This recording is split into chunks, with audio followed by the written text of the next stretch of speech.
आपका स्वागत है इस वीडियो रिकॉर्डिंग में। देखिए, मेरे पास एक बहुत ही विशेष मेहमान आए हुए हैं, प्रदीप जी। प्रदीप मेहरा है। ये वहाँ इंग्लैंड में भी वो थे, इंजीनियर थे, तो वहाँ से छोड़ के ये यहाँ पे हरिद्वार में आ गए हैं। तो ये अपना डेयरी में अनुभव बताएंगे। बताइए प्रदीप जी। हेलो, मेरा नाम प्रदीप है और मुझे डेयरी व्यवसाय में आए हुए करीबन 2 साल हो गए हैं। और जहाँ तक मेरा डेयरी में एक्सपीरियंस है, डेयरी फार्मिंग में मेरा स्टार्टिंग से ही मानना है कि ये एक बहुत ही प्रॉफिटेबल बिजनेस है। लेकिन प्रॉफिटेबल बिजनेस ऑन पेपर और प्रैक्टिकली उसको प्रॉफिटेबल बनाना दो बिल्कुल अलग अलग चीज़ें हैं। बिजनेस की समझ के साथ आपको उसकी जानकारी भी होनी चाहिए, जिससे आपका प्रॉफिटेबल चीज़ें बन पाए। जहाँ तक मेरा एक्सपीरियंस है, स्टार्टिंग में मुझे 6-7 महीने बहुत दिक्कत आई। मेरा पहला एक्सपीरियंस था गायों के साथ, तो समस्याएं आई, रिपीट ब्रीडिंग को लेके भी आई, गायों की बीमारियों को लेके भी आई, और कुछ नेगेटिव मन में भी आ रहे थे कि शायद मैंने ये काम करके गलती की, और मैं किसी की हेल्प लेना चाह रहा था उस समय, और मुझे कुछ रास्ते दिख नहीं रहे थे। तो फिर यूट्यूब का सहारा लेके मुझे डॉक्टर अथैया सर का एक सपोर्ट मिला। मैं लकी हूँ इस चीज़ में कि मेरा घर देहरादून से ज़्यादा दूर नहीं है, तो मैं उनके पास ट्रेनिंग लेने आराम से आ पाया। मैंने वैसे ट्रेनिंग तो 7 दिन की थी, लेकिन उनके साथ मैं पिछले 1.5 साल से उनका हेल्प अभी भी ले रहा हूँ, और वो मैं थैंक यू बोलना चाहता हूँ सर को कि अभी भी मेरी हेल्प कर रहे हैं। तो उनसे मुझे जो डेयरी फार्मिंग में ट्रेनिंग से मुझे ये सीखने को मिला कि बीमारियों के बारे में, और जो मार्केट में एंटीबायोटिक्स या कोई भी इंजेक्शंस या कोई भी फीड सप्लीमेंट्स हैं, उनका किस तरीके से आप इस्तेमाल कर सकते हैं अपनी गाय को बेहतर, स्वस्थ और रेडी फॉर मिल्क के लिए, ताकि उनमें बीमारी भी कम आए और वो आपको उस तरह का दूध भी दे पाए जिस तरह से आपने उनसे एक्सपेक्टेशन है और जैसी लागत आपने उन पर लगाई हुई है। तो जब से मैंने ट्रेनिंग ली डॉक्टर अथैया सर से, मैं आज प्राउडली ये कह सकता हूँ कि मेरे फार्म में जो इंटर काविंग है, अभी 2 ब्यात के बीच में जो गैप है, वो मैक्सिमम 16 मंथ्स का है। वो भी सिर्फ एक गाय में है, बाकी गायों में मेरा इंटर काविंग 11 से 13 महीने का है। तो मैं थैंक यू बोलना चाहूँगा इस चीज़ के लिए सर को, सपोर्ट के लिए। और देखिए, ऐसा है ना कि इनका जो है, मैं ये बता रहा हूँ कि इनकी सबसे अच्छी अप्रोच ये रही कि इन्होंने बहुत अच्छे जानवर खरीदे। ये बताएंगे कि इन्हें जानवर कहाँ से खरीदे और कैसे खरीदे, और ये साइलेज भी खिलाते हैं अपने जानवरों को, भूसा भी खिलाते हैं। तो भूसा और साइलेज के बारे में बताएंगे, अपना नंबर भी बताएंगे। तो इनसे पूछिए कि जानवर कैसे खरीदना चाहिए, कितने दूध का जानवर प्रॉफिटेबल होगा। जो सर ने ये बात बोली, ये बहुत ही सेंसिटिव और एक बहुत ही क्रिटिकल एस्पेक्ट है डेयरी फार्मिंग को स्टार्ट करने से पहले। जो लोग नॉर्मली जो 3 टर्म्स चलते हैं, फीड, ब्रीड और मैनेजमेंट आपका अच्छा होना चाहिए डेयरी फार्मिंग के लिए, लेकिन मेरा ये मानना है, जो मैंने डॉक्टर सर से सीखा है, आपका मैनेजमेंट अच्छा होना चाहिए। मैनेजमेंट में ही आपका फीडिंग और ब्रीडिंग दोनों आता है। जहाँ तक ब्रीड सिलेक्शन का है, मैंने स्टार्टिंग में 15 लीटर के 2 जानवर से मैंने शुरू किया था, जहाँ पहले ब्यात के ही थे, लेकिन वो जब मेरे घर में आए तो उन्होंने 22 लीटर दूध दिया। तो आप स्टार्टिंग 15 से 20 लीटर, अगर आपको नॉलेज नहीं है तो 15 से 20 लीटर वाले जानवर से शुरू कर सकते हैं। लेकिन अगर आप पहले से जानवर रखते हैं और आगे बढ़ना चाहते हैं इसे, तो 25 से 30 लीटर वाले जानवर, मिनिमम 20 वाले जानवर तो आपको चाहिए ही। और मैंने अपने जानवर करनाल से लिए थे, उत्तराखंड से हूँ मैं, तो उत्तराखंड के बाहर से लिए थे।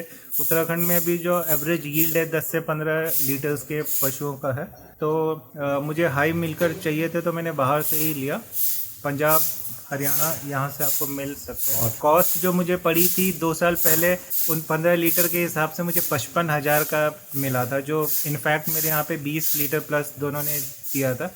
लेकिन अभी भी आप ट्राई करेंगे तो आपको मिल सकते हैं उस रेंज में। लेकिन बात यह है कि आपको 20 लीटर 25 लीटर वाले पशु मिनिमम चाहिए डेयरी फार्मिंग को सक्सेस बनाने के लिए और प्रॉफिटेबल बनाने के लिए। बता दिए, अब तो 1.5 लाख के अभी जो आजकल जो रेट चल रहा है, क्योंकि लंपी भी आई और आजकल बहुत सारी चीज़ें जो हो रही है, तो जानवर आपका एवरेज कॉस्ट आपकी 30 लीटर वाले जानवर, 25 लीटर वाले जानवर की 1 लाख के आसपास का कॉस्ट पड़ रहा है। अच्छी ब्रीड वाले जानवर जिनका रिकॉर्ड फार्म से आपको 1.5 लाख तक के भी मिल रहे हैं। डेयरी फार्मिंग में स्टार्ट करने से पहले सबसे पहले आपके पास अच्छे जानवर सिलेक्शन करना जरूरी है, क्योंकि आपने अच्छे जानवर सेलेक्ट नहीं किए और वो आपके फार्म में आके उतना दूध नहीं दे पाए और बीमार होने लग गए तो आदमी उसी में नेगेटिव में चला जाता है। वैक्सीनेशन के बारे में जानकारी आपको अच्छे से होनी चाहिए। डी वार्मिंग का तरीका आपको और शेड्यूल आपको पता होना चाहिए। आपको गाय के लक्षण देख के आपको पहचान में आना चाहिए गाय के स्वास्थ्य को। तो ये सब चीज़ें आपको जाननी चाहिए और अगर इसकी जानकारी आपको होना बहुत ज़रूरी है। तो इसलिए अगर आप ट्रेनिंग करना चाहते हैं कहीं से जो आसपास हो, जैसे मैंने चुना था कि मैं डॉक्टर अथैया सर के पास आऊँ और वहाँ से मुझे काफ़ी पॉजिटिव जानकारी, और मेरा जो ट्रेनिंग की कॉस्ट थी वो मेरे पहले महीने में ही मेरा रिकवर हो गया था। क्योंकि जिस फीडिंग का दाना कौन सा खिलाते हैं? दाना में जो है मैं खुद का नहीं बनाता हूँ और मैं रेकमेंड भी नहीं करता हूँ लोगों को। मैं आशीष फीड खिलाता हूँ, साथ में भूसा और साइलेज खिलाता हूँ। हरा घास भी आप खिला सकते हैं। मेरा नंबर 9811353404 है। अगर आपको आशीष फीड या साइलेज या भूसे के बारे में कुछ जानकारी चाहिए तो आप मुझसे कांटेक्ट कर सकते हैं।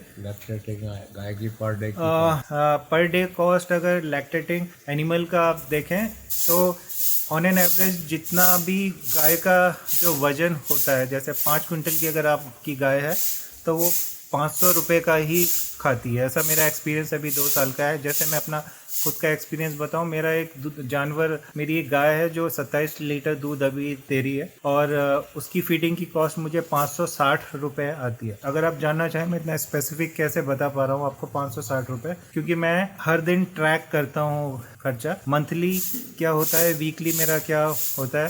तो उसको मैं 9 किलो दाना देता हूँ, साइलेज करीबन 30 किलो देता हूँ, भूसा 3 किलो देता हूँ, मिनरल मिक्सचर क्योंकि वो गाभिन हो चुकी है तो हर दिन नहीं देता हूँ, एक दिन छोड़ के ईस्ट देता हूँ। ईस्ट की एक डोज़ आपको 5-6 रुपये की पड़ती है, मिनरल मिक्सचर की एक डोज़ आपको 10 रुपये की पड़ेगी लगभग। फीडिंग मेरा 9 किलो 270 रुपये का पड़ता है, भूसा 3 किलो 30 रुपये का पड़ता है, साइलेज मेरा करीबन 150-160 रुपये का पड़ता है। तो आप उससे लगा सकते हैं 560 रुपये के आसपास पड़ता है। लेकिन और दूध की कॉस्ट मेरे यहाँ पे 60 रुपये है। तो 25 लीटर भी दूध अगर मेरा रिटेल में सेल हो रहा है तो 25 गुणा गया मल्टीप्लाई बाई 60, 1500 रुपये।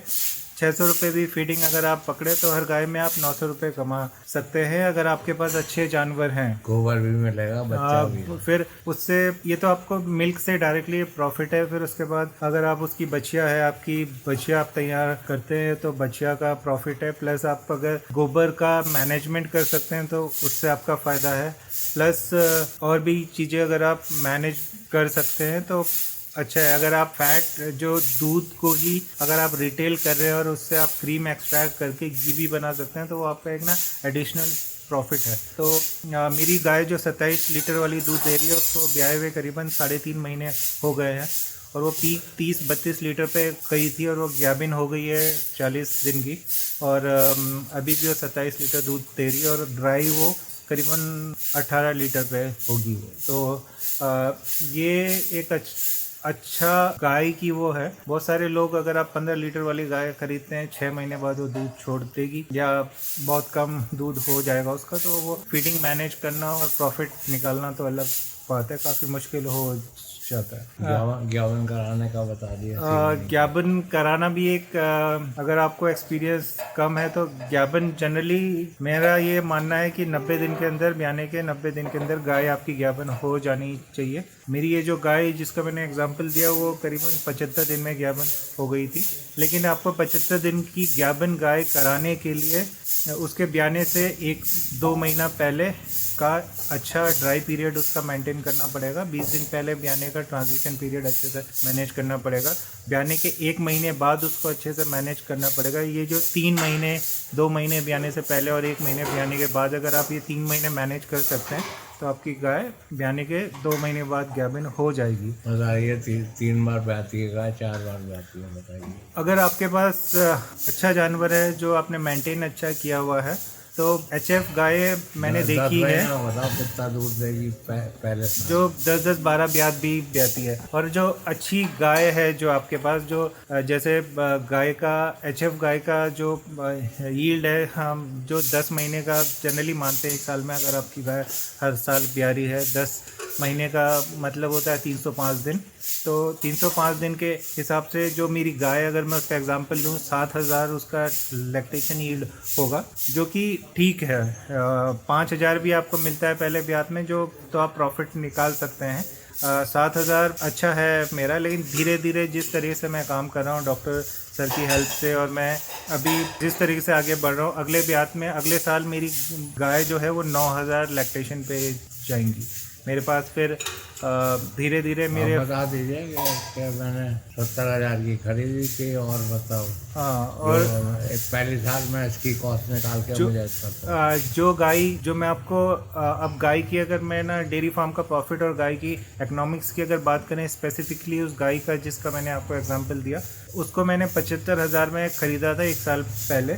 अगर कोई गाय आप 25,000 की खरीदते हैं, से सपोज 80,000 की, तो 25 लीटर वाली गाय आपके यहाँ पे 500 550 रुपये का खाएगी। अब डिपेंड करता है आपके यहाँ पे दूध का रेट क्या है। मैं मान के चलता हूँ 50 रुपये आजकल नॉर्मल है, तो आपका 25 × 50 1250 मीन्स आपका 550 रुपये अगर वो खा रही है, 50 रुपये अगर मैनेजमेंट और लेबर का खर्चा पर दिन का जोड़ा जाए, 600 रुपये खर्चा, तो वो गाय आपका 650 रुपये कमा के देगी आपको एक दिन का।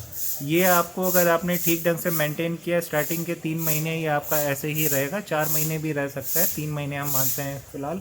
तो हर दिन का 600 मीन्स महीने का 18,000, 3 महीने का 54,000। फिर बाकी 3 महीने में आपकी गाय ज्ञापन हो गई, तो वो 25 लीटर वाला दूध 3 महीने में मानते हैं 22 लीटर पे आ जाएगा। चलिए 20 पे मानते हैं, तो 20 पे उसकी कॉस्ट जो रेवेन्यू पर डे का दूध का आएगा 1000 रुपये, और वो 550 के बदले 500 का खाएगी।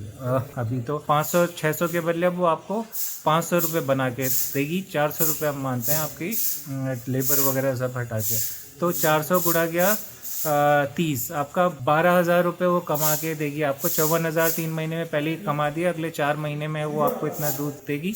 तो 12 × 4 48,000, तो 54 और 48 करीबन 1,02,000 आपका हो गया है। गाय आपने ली थी 70-75,000 की, तो ये आपकी कॉस्ट आपकी पहले ही रिकवर हो चुकी है। अब आप प्रॉफिट में चल रहे हो, आपको गाय को 7 महीने हो गया है। तो आगे के जो 2-3 महीने हैं और जो 2 महीने ड्राई हैं, वो आपके ब्रेक इवन में 0-0 रहेंगे, या आप इसमें 10,000 प्रॉफिट और जोड़ सकते हो। तो एक गाय जो आपने 70-75 की ली थी, वो आपको प्रॉफिट करीबन 1,10,000 1,20,000 का देगी। और साथ में अगर उस गाय को आप बेचते हैं, तो वो आपकी 1,00,000 की बिकेगी अगर आपने ठीक से। तो एक गाय का खरीद के दूध निकाल के और फिर बेचने का साइकिल में आपको 2,00,000 2,50,000 का प्रॉफिट हो सकता है। लेकिन उसके लिए आपको फिर से जानकारी चाहिए। जैसे मैंने आपको स्टार्टिंग भी कहा था, ऑन पेपर बिजनेस प्रॉफिटेबल बनाना और एग्जीक्यूशन करके बिजनेस को प्रॉफिटेबल बनाना 2 अलग अलग चीज़ है। इसके लिए आपको जानकारी चाहिए, और इस बीच कोई दुर्घटना से बचने के लिए आपको गाय का इंश्योरेंस होना मस्ट है। 5 गाय तक का गवर्नमेंट 50% सब्सिडी में आपको सपोर्ट करती है, तो वो आप बेनिफिट ले सकते हैं। 70,000 का इंश्योरेंस या 50,000 का इंश्योरेंस 1,000 रुपये से कम में होता है। साल का अगर देखा जाए तो महीने का वो 100 रुपये भी नहीं बनता है, तो वो आपको करना चाहिए अगर आप 50,000 70,000 के जानवर खरीद रहे हैं। तो जो मैं बोल रहा हूँ कि बिजनेस को एग्जीक्यूशन वाइज प्रॉफिटेबल बनाने के लिए आपको सही जानकारी का होना बहुत ज़रूरी है। सही जानकारी आपको अलग अलग तरीके से आ सकती है। ट्रेनिंग लेना एक माध्यम है। जैसे मैंने जिस तरीके से ट्रेनिंग ली, आप भी कहीं से ट्रेनिंग ले सकते हैं अच्छी जगह से। डॉक्टर अथैया से ट्रेनिंग लेंगे तो मेरा रिकमेंडेशन वो ये, क्योंकि मैंने वहीं से ली है। और भी आपके आसपास कोई अच्छे लोग होंगे, वहाँ से भी ले सकते हैं। और बाकी डिफरेंट फार्म घूमिए, डिफरेंट फार्म जाइए। मैंने डेयरी फार्मिंग की शुरुआत करने से पहले करीबन 10 फार्म घूमा था मैं, और 1 साल की रिसर्च थी मेरी, तब जाके मैंने डेयरी फार्म स्टार्ट किया था। बाकी इस चीज़ को मैं ज़्यादा बोलूँगा नहीं। मैं आशीष की फीड खिलाता हूँ, साइलेज खिलाता हूँ और भूसा खिलाता हूँ। फिर से मैं अपना नंबर बता रहा हूँ। बता दिया आशीष की फीड आशीष की फीड में मैं अपने फार्म पे 4 तरह की फीड चलाता हूँ। कीफर की मिल्किंग की बोले तो मैं MS18 चलाता हूँ, जिसका कॉस्ट करीबन 1450 के आसपास पड़ता है। MS30 खिलाता हूँ, 50 किलो का बैग है ये, जो भी मैं कॉस्ट बता रहा हूँ। 250 कह दो। MS30 की कॉस्ट आती है पर क्विंटल के हिसाब से आपकी 3200 के आसपास आएगी। और MS सुपर पावर जो 40-50 लीटर 45 लीटर वाले पशु के लिए होता है, वो मैं खिलाता हूँ, जो ये 3600 रुपये 3700 रुपये क्विंटल के आसपास आती है। तो मैं ज़्यादा कुछ नहीं बोलूँगा, मैं सिर्फ डॉक्टर साहब को थैंक यू बोलना चाहता हूँ। मैं आज इनसे मिलने आया था। Thank you sir. हाँ, तो आपने इनकी प्रवीण जी की बात सुनी, आप भी इसमें आ सकते हैं। लोग बड़े भ्रमित रहते हैं कि मैं शुरू करूं या नहीं करूं। एक गाय से, ये तो एक गाय की बता दें, अगर 10 लाख रुपए आप कमा सकते हैं, शुद्ध लाभ है। 10 लाख का आजकल पैकेज जो है कोई कॉर्पोरेट भी नहीं देता है। और आप अपने घर पे जो आप जो हैं उसके प्रोडक्ट भी बना सकते हैं। ये देखिए, मैं भी मेरे यहाँ ज़्यादा दूध नहीं होता है, पर मैं घी भी बना लेता हूँ। और ये देखिए, मठा भी बेचता हूँ। तो इसमें ये मठा है, इसमें फर्मेंट करके 1 महीने तक पनीर भी बनाता हूँ। तो आप इस पर भी सोच सकते हैं, क्योंकि दूध, मठा, पनीर ये सब लोग चाहते हैं, ये सब लोग शुद्ध चाहते हैं। और मैं ग्लास की बोतल में दूध सप्लाई भी करता हूँ। तो आप भी इसके बारे में सोचिए। ये जो लोग कहते हैं कि साहब जॉब नहीं है, जॉब तो बहुत है, जॉब तो डेयरी में बहुत है। ये इसमें जॉब की कोई कमी नहीं है। इसमें तो जब भी उठोगी तभी सवेरा है। इनका नंबर नोट कर लिए, मेरा नंबर 8979748686 है। मैं रिटायर्ड प्रोफेसर हूँ। मैंने फार्म भी देखा और 3000 जानवरों का 500 एकड़, और मैं गांव में भी रहा 5 साल। और मेरी क्वालिफिकेशन ये है कि मुझे प्रेगनेंसी डायग्नोसिस में कोई दिक्कत नहीं होती है। वैसे मैं अवार्डेड हूँ और मैं विदेश में भी रहा। तो खैर वो बात दूसरी है, पर मतलब ये है कि 80 साल की उम्र में मैं अब भी जो है लोगों को एडवाइस करता रहता हूँ। जानवर रखता हूँ, कुत्ते भी रखता हूँ, मुर्गियाँ भी रखता हूँ, गाय भी रखता हूँ। और मेरा शौक यही है कि जो ये होती है आपकी बांझ गाय, इनको लाता हूँ मैं और इनको प्रेग्नेंट करके भेज देता हूँ। धन्यवाद, आपने सुना।